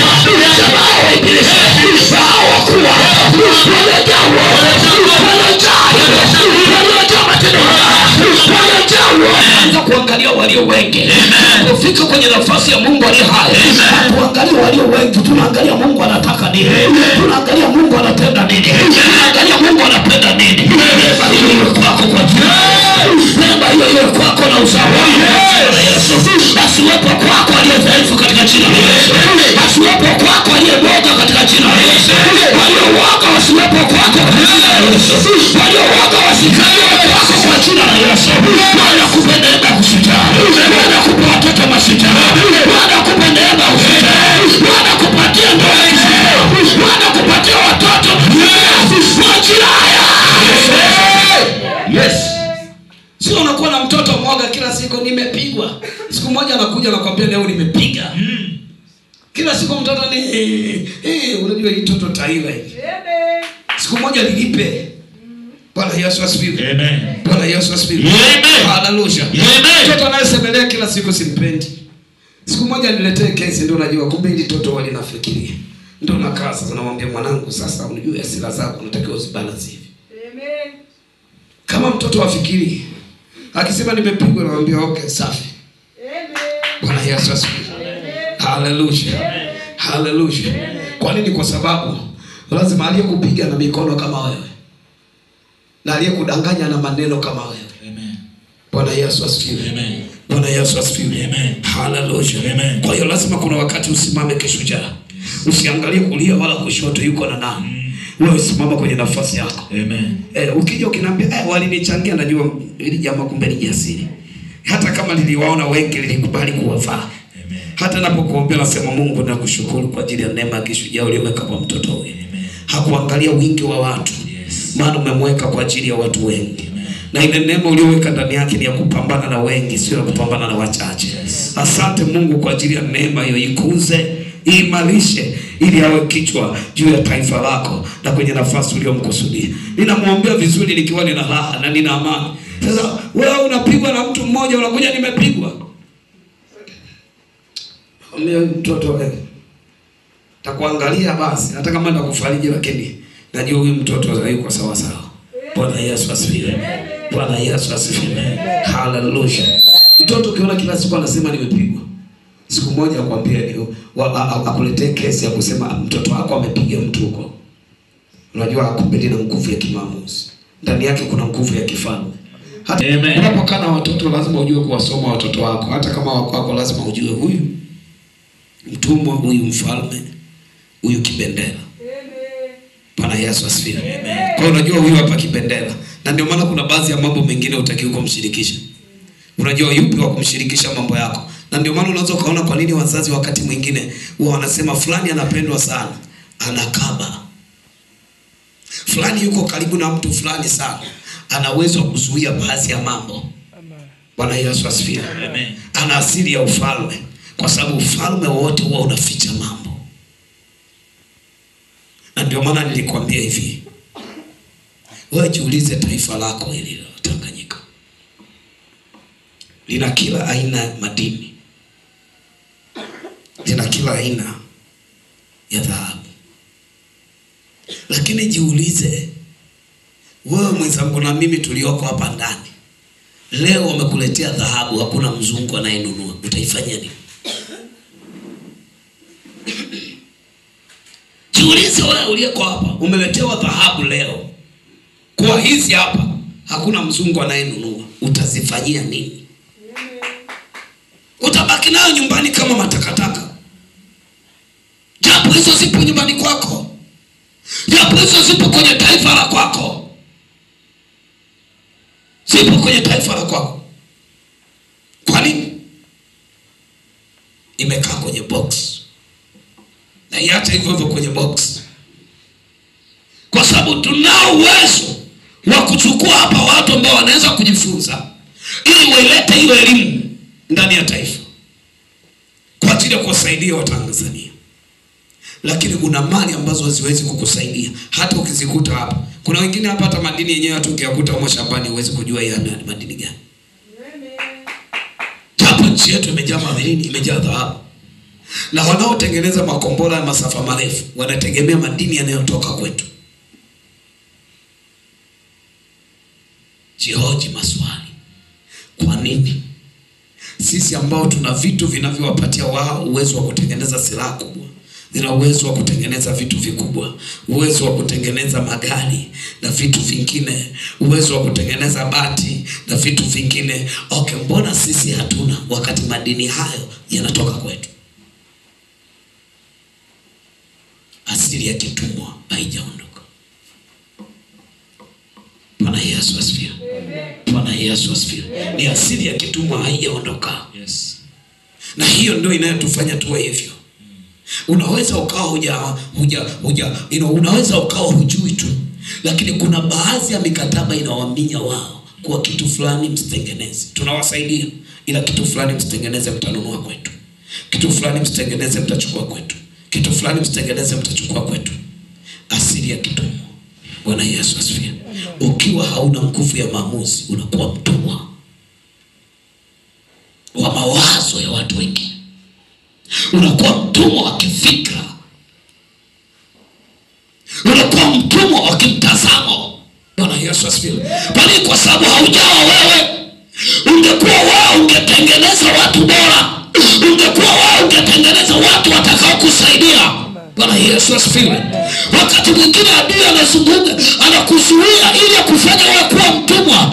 Anatengeneza kizazi, anakufanya uwe na kizazi ambacho hakitakusaidia kuinuka, hakitakusaidia kusimama, hakitakusaidia kusonga mbele. Bwana Yesu asifiwe. Amen. Unakuwa na kizazi cha wajinga au cha mapumbavu. Unaweza kusema mimi nina akili. Sawa, una akili. Umefanya nini? Bwana Yesu asifiwe. Amen. Bwana Yesu asifiwe. Amen. Na ndio maana nilikuuliza juzi nikakwambia hivi, hapa Tanzania tuna gesi. Gesi za nje zinatafuta nini Tanzania? Utumwa. Unaweza kusema soko ulia, lakini utumwa. Kwa sababu lazima tungeutuuze vya kwetu, tulijenge taifa letu. Lakini nini? Kuna vitu ambavyo viko kwenye box ambavyo huwezi kuvijua. Vimefichwa ambavyo vinanyima uhuru wa fikra zao kufanya kazi, wa mawazo yao kuyatumia. Kwa unakuta umeminywa na adui anachokifanya huwa anaua mawazo yako ili utumie mawazo yake uwe mtumwa, ili utumie fikra zake uwe mtumwa. Bwana Yesu asifiwe. Huwezi kuwa wewe kama unatumia mawazo ya watu wengine. Wao watakuwa wao kwenye nchi yako, wao utakuwa wao kwenye nyumba yako, wao utakuwa wao kwenye ndoa yako, wao utakuwa wao kwenye maisha yako. Amen. Bwana Yesu asifiwe. Amen. Bwana Yesu asifiwe. Amen. Hallelujah. Amen. Ndio maana lazima kanisa uwe makini sana. Usikubali kuendesha huduma ambayo Mungu amekupa kwa kutumia fikra za watu wengine. Usikilize Mungu aliyekuweka kwenye hiyo nafasi. Usikilize Mungu aliyekuketisha hapo. Wewe ndio jibu la taifa. Wewe ndio jibu la watu. Maandiko yanasema Daudi hakutaka kuendelea kusikiliza maneno ya kaka yake. Kwa nini hakutaka kuendelea kusikiliza? Ili awakomboe. Huwezi kuwakomboa ndugu za kwako kama umebeba maneno mabaya, kama unaenda kwa taarifa zile mbaya. Bwana Yesu asifiwe. Amen. Zile taarifa mbaya achana nazo. Amen. Zile taarifa mbaya achana nazo. Na kusema watakuua, watakufanya ni kwani kuna mtu ambaye hatakufa hapa? Amen. Bwana Yesu asifiwe. Amen. Bwana Yesu asifiwe. Amen. Wao watakupiga, kuna mtu ambaye huapigwi. Wao atakuwa Daudi alimwambia huwezi kupigana na hili jitu, maana Daudi unakwenda kufa. Lakini akasema nitamuua. Bwana Yesu asifiwe. Ujasiri ulioko ndani yako ndio unaweza kuua mipango ya adui yako. Ujasiri ulioko ndani yako una nguvu ya kuua mipango ya adui yako. Kama umekosa ujasiri ndani yako, huwezi kuua mipango ya adui yako. Huwezi kuiua nafasi ya mchawi. Huwezi kuiua nafasi ya mfuga majini. Bwana Yesu asifiwe. Huwezi kuiua nafasi ya umasikini kama wewe ni mwoga. Maandiko yanasema Mordekai hakuinama. Hata kama ameona taifa zima wanainama, lakini yeye hakuinama. Jenga ujasiri ndani yako. Bwana Yesu asifiwe. Na ndio maana Mungu anapomwambia Yoshua kwenye sura ile ya kwanza, anamwambia Yoshua, uwe hodari na moyo wa ushujaa. Uwe hodari na moyo wa ushujaa. Uangalie kutenda sawa sawa na sheria yangu aliyokuamuru mtumishi wangu Musa. Kwa nini anasema uwe hodari na moyo wa ushujaa? Kuna vitu utakutana navyo vinaumiza. Kuna vitu utakutana navyo vinatisha. Kuna vitu utakutana navyo vinakatisha tamaa. Na ndio maana hata kwenye hizi huduma kuna watu wanatuona kama vifilimasoni, kama vinabii wa uongo. Bwana Yesu asifiwe. Kuna watu wanakutafsiri hivyo. Bwana Yesu asifiwe. Hata kama wewe unasema umeokoka, simamia msimamo wako huo huo. Lakini kuna watu wanakutafsiri vibaya. Hawazuiliwi kutafsiri vibaya kwa sababu ndio fikra zao zilipoishia. Ndio mtazamo wao ulipoishia. Usiwawazie vibaya wala usiwachukie. Ndio mtazamo wao ulipoishia na wao. Kazi yako wewe ni kusimama ili uwasaidie. Bwana Yesu asifiwe. Kazi yako ni kusimama ili waokoe. Kazi yako ni kusimama ili wasaidie wajue. Bwana Yesu asifiwe. Ndio maana Daudi akasema ndipo watu wote na dunia nzima itakapojua ya kuwa yuko Mungu aliye hai. Bwana Yesu asifiwe. Alitafuta Mungu aliye hai aonekane, lakini kwa kuwa yeye si wao walioshindwa, si wao waliolia, si wao walioogopa. Sema kwa jina la Yesu, sitaogopa. Sema sitaogopa. Sitaogopa. Sitaogopa. Sitaogopa mabaya. Sitaogopa uovu. Sitaogopa waovu. Kwa jina la Yesu. Hiyo ndio ilimsaidia Mordekai. Mordekai anajua kabisa hii ni amri ya mfalme. Lakini aliyemweka kwenye nafasi kwa kuwa si mtu mwema. Usikubali kuongozwa na mtu mwema. Amen. Usikubali kuongozwa na mtu muovu. Amen. Mordekai kataa kuongozwa na mtu muovu. Yes. Aliangalia hila yake mbaya. Yes. Unapokuwa ofisini kwako una mtu ambaye ana tabia mbaya, anaweza kukuongoza kuiba. Yes. Anaweza kukuongoza kuwa fisadi. Yes. Anaweza kukuongoza kuwa tapeli. Yes. Anaweza kukuongoza kuwa mzizi. Yes. Kataa hali yake. Kataa hali yake. Kataa hali yake. Kataa mawazo yake. Bwana Yesu asifiwe. Amen. Haijalishi amri imetoka kwa huyu ni mkuu wako, unatakiwa kumsikiliza. Kuna mambo unayopaswa kumsikiliza, sio yote. Wewe sikiliza mambo yote utajikuta umekuwa fisadi na wewe. Sikiliza mambo yote utakuta na wewe umekuwa mshirikina. Bwana Yesu asifiwe. Amen. Bwana Yesu asifiwe. Amen. Hallelujah. Amen. Hallelujah. Amen. Hallelujah. Amen. Wakati na kuwa walikuwa wananiambia uwezi kufanya kazi serikalini kama hauna dawa. Lazima uwe mshirikina kidogo kwa sababu huko wao wanapimana sana. Na huko wao wanarogana sana.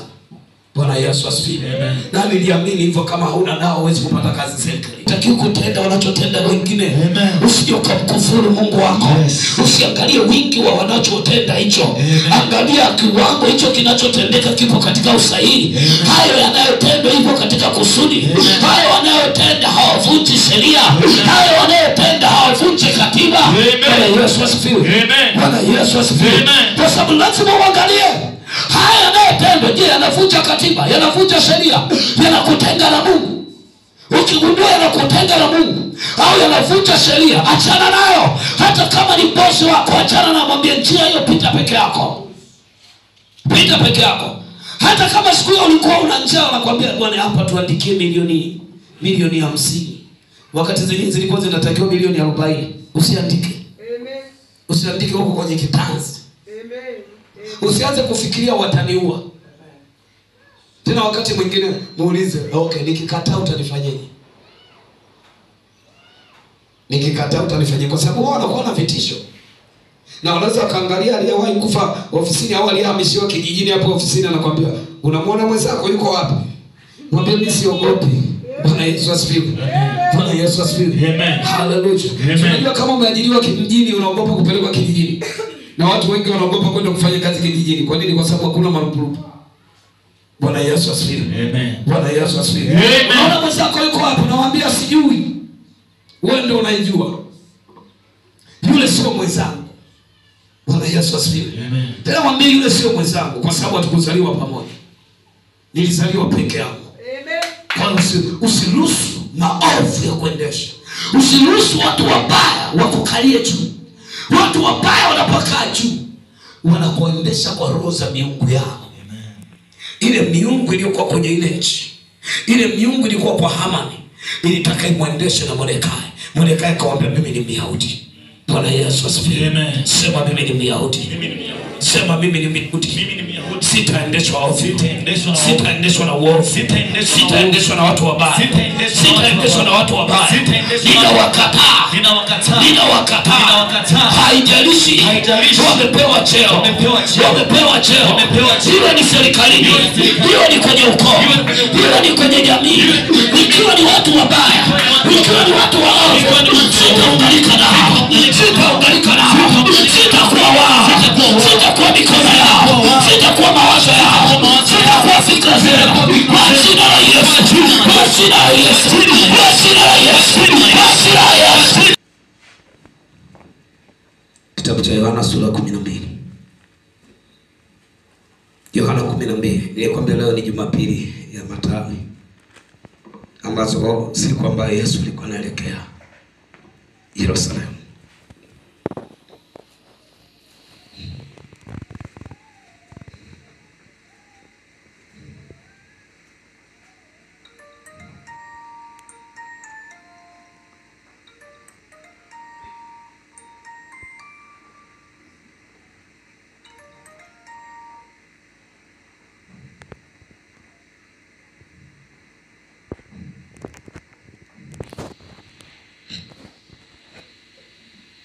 Bwana Yesu asifiwe.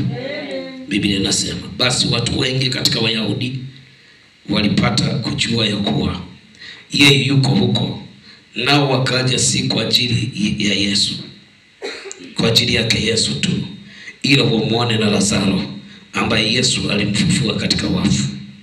Mstari wa 10 anasema, nao wakuu wa makuhani wakafanya shauri la kumuua Lazaro naye.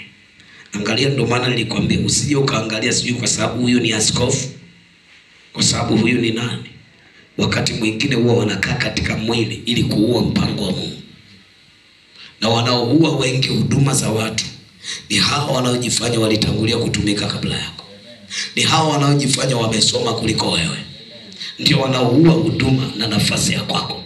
Maandiko yanasema, nao wakuu wa makuhani wakatafuta namna ya kumuua Lazaro ambaye Yesu alimfufua. Ni maaskofu. Leo tunasema maaskofu. Kwa kule kwetu wanaoita manani, hivyo ulivyojua wewe. Kule upande wa pili. Bwana Yesu asifiwe. Bwana Yesu asifiwe. Walitafuta kumuua watu ambao wanasema wameshika dini, watu ambao wanasema ni viongozi wa kanisa. Na ndio maana viongozi wa kanisa wanaweza kukugeuza kitoweo afu hujui. Na kueleza ukweli, usipokaa rohoni, ukatumika kama mlokole, ukatumika kama muamini wa dhehebu, omba umjue hata mchungaji wako yukoje. Kwa sababu anaweza kukugeuza kitega uchumi afu hujui kama kitega uchumi. Anaweza kukugeuza kipato afu hujui wewe kama kipato. Si Mungu amesema. Takutabilia hata muda ambao si wako kutabilia ili utoe sadaka. Bwana Yesu asifiwe. Bwana Yesu asifiwe. Haleluya. Kitu ambacho Mungu hajasema anaweza akakwambia. Kwa nini? Anatafuta kuuteka moyo wako. Na ndio maana lazima uwe makini sana. Na ndio maana nilikwambia usimwamini kila anayesema mchungaji. Na kueleza ukweli, usimwamini. Hata kama mimi ninaenda kinyume, usiniamini, utakufa. Ukigundua ninaenda tofauti, kimbia, utakufa. Na kueleza ukweli, afadhali ukaniacha peke yangu. Maandiko yanasema wataendaje pamoja wasipopatana? Usikubali. Na kueleza ukweli wa Mungu. Okay. Maandiko yanasema wakatafuta kumuua Lazaro. Hawa ni wakuu wa makuhani au wachungaji au maaskofu. Hasa basi watu wengi katika Wayahudi walipata kujua ya kuwa kukuua imani yako. Wanatafuta kuua ushuhuda. Yes. Wanatafuta kuua nafasi yako. wanatafuta kuua kinachoendelea. Bwana Yesu asifiwe. Bwana Yesu asifiwe. Hallelujah. Hapo wanamuinda Lazaro wamuue ili ionekane Yesu akumfufua, ili ionekane Yesu akufanya chochote. Bwana Yesu asifiwe. Hallelujah. Mstari wa 11 anasema, maana kwa ajili yake wengi katika Wayahudi walijitenga wakamwamini Yesu. Walijitenga maana walipokuwa na wao hawakumwamini Yesu. Na ndio maana kuna watu hawaamini kama kuna kuokoka japo wapo makanisa. Kuna watu hawaamini kama kuna kunena kwa lugha japo wapo makanisa. Na kuna watu hawaamini kama Mungu bado anasema mpaka leo japo wapo makanisa. Wapo. Hao watu hawezi kugeuka mpaka wajitenge. Bwana Yesu asifiwe. Bwana Yesu asifiwe. Hallelujah. Hao walitengwa na Yesu kwa sababu walikuwa pamoja nao. Ili waende kwa Yesu, ili wamwamini Yesu, ilikuwa lazima wajitenge. Sema kwa jina la Yesu. Kwa jina la Yesu. Ninajitenga na kila jambo lililo kinyume na kweli, lililo kinyume na haki, lililo kinyume na haki. Kwa jina la Yesu. Sema najiondoa. Sitakuwa sehemu ya uovu. Sitakuwa hiyo laana. Sitakuwa uovu. Sitakuwa hiyo aibu. Ninakataa kwa jina la Yesu. Kwa jina la Yesu. Kwa jina la Yesu. Kwa jina la Yesu. Ninakataa kama ilivyoandikwa, nitakula matunda ya midomo yangu. Maneno haya ni halisi. Maneno haya ni kweli. Nimekataa kwenye ulimwengu wa roho na kwenye ulimwengu wa mwili. Ninakataa kushirikiana na uovu. Ninakataa kuwa sehemu ya aibu. Ninakataa kuwa sehemu ya umasikini. Ninakataa kuwa sehemu ya ushuhuda wa yule mwovu, wa yule mwovu, wa yule mwovu. Kwa jina la Yesu. Kwa damu ya Yesu. Amen.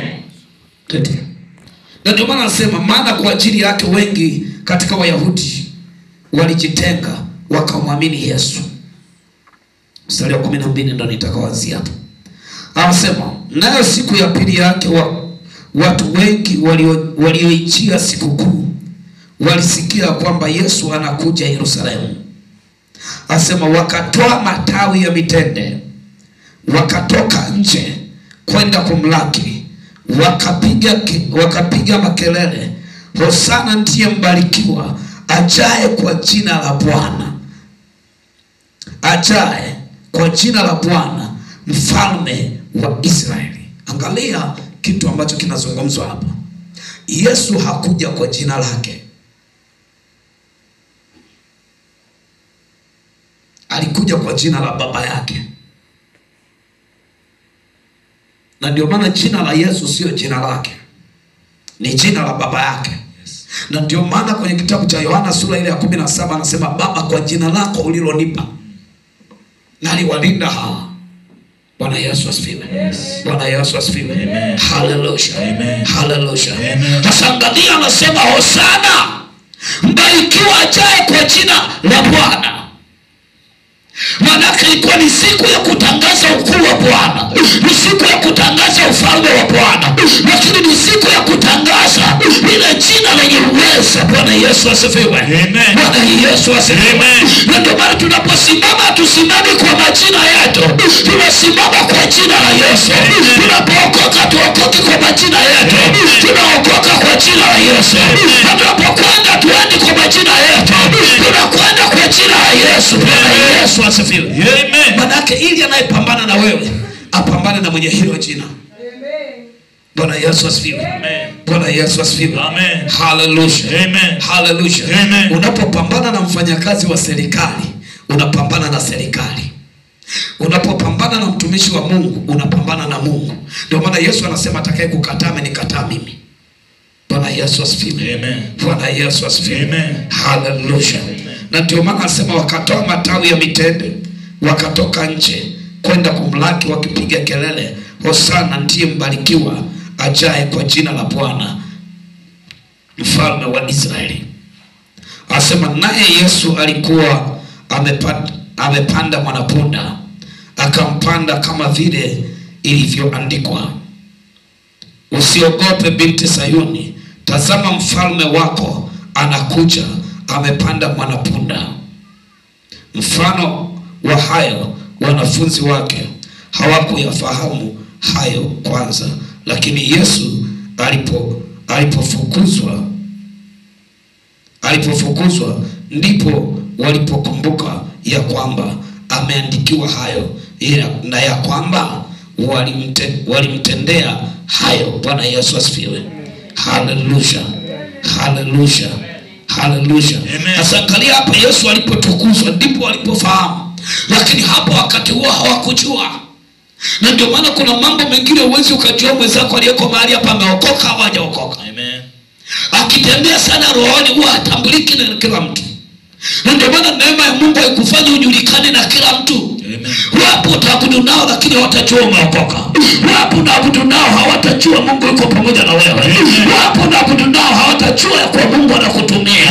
Lakini wachache ndio watakaojua. Neema kama ya Petro. Bwana Yesu asifiwe. Bwana Yesu asifiwe. Haleluya. Haleluya. Siku ya leo unapotangaza au unapokumbuka Yesu kwenda Yerusalemu, kumbuka Yesu anakuja kwako. Kumbuka Yesu anakuja kwenye maisha yako. Kumbuka Yesu anakuja kwenye maisha yako. Bwana Yesu asifiwe. Haleluya. Amen. Hawa Yahudi wamepanga kuua. Yesu anakuja, watu wanatangaza usana mfalme. Bwana Yesu asifiwe. Amen. Ni siku ambayo ufalme ulitangazwa. Kabla yeye hajatangaza, wao walianza kutangaza. Kabla yeye hajasema, wao walianza kusema. Neema hiyo iwe kwako kwa jina la Yesu. Bwana akupatie watu watakaotangaza neema ulionayo katika jina la Yesu.